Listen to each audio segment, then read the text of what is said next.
Hey, the piss test here. Now, have you ever wondered why you have a scoring star that ranks in the top 10 in the league, but you still don't even make the playoffs or barely make the playoffs? Well, I'm here to tell you why. And there's several reasons for why, but I want to break it down into three different reasons, into three different parts, and using three different players, which I'm going to call the Knucklehead 3.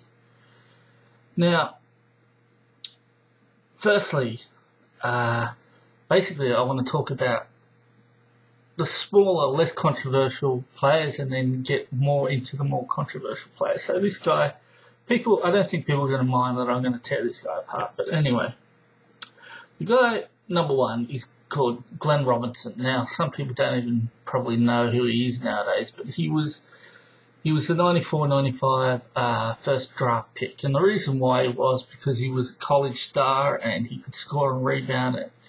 And that's all really you wanted for a forward position. So he was instantly taken at number one. He didn't end up winning Rook of the Year, even though he scored the most points out of any other rookie. Grant Hill and Kidd got that, but there's probably good reasons why he actually didn't get it, and that's because they realised he had total deficiencies in his game. But if you look at his stats, they don't look too bad. For a 10-year player, he averaged 20 points a game, which is pretty good. Most people would say, well, he's a good player. He rebounded 6 per game, which isn't too bad for a small forward. He got more turnovers than assists, which is pretty bad no matter who you are. And his defensive stats don't look that bad, but on the surface, he's looking okay from here. But there is something called an on-off stat. And this is the giveaway. Now, what an on-off stat is when you're on the court, how good is your team? How do they perform offensively, defensively? How good is your team when you're off the court, offensively, defensively? Now, predictably, he's better on the court. His team's better when he's on the court than when he's off the court, offensively. Now, when he's on the court defensively, this guy is so bad, he's giving away 6.5 extra points per 100 possessions. So 6.5 points per game, roughly. Now, elite defenders, someone like Ben Wallace, would do the opposite of that. They actually save their team 6 points. Now, Ben Wallace is an elite all-time defender. This means that this guy must be an elite all-time crap defender.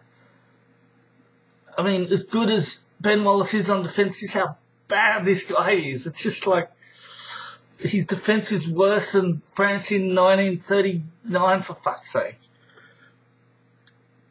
A total sieve. Anyway, if people look at his defense here, or his stats here, they might say it's a bit unfair because I'm looking at the last half of his career, but you've got to keep in mind that it's 20,000 minutes. And even if we halve his defensive rating and double his offensive rating, which, let's say that's fair, for some reason he's twice as good in the first half of his career than he was in the second half, he's still bloody hell, he may as well not even be on the court. He's giving up more points on the defensive end than he is producing on the offensive end. He may as well not be there. So, I don't know. I mean, to me, after a while, I think the NBA got the message and they realised that this guy just wasn't what he was cooked up to be. He only lasted 10 years in the NBA, but the funny thing is he was on the pick to be on the Dream Team 3, the 1996 Olympic team, and thank God he wasn't on it. I mean, bloody hell, that would be a complete blight on that team. It's like Christian Leighton on the original Dream Team. I mean, seriously. Grant Hill thankfully got on that team instead. But anyway, so if you're a Glenn Robinson fan, I apologise. But I've got bigger fish to fry than that. So if you want to find out more about why your shooting star is hurting your team, stay in tune for part 2 and part 3.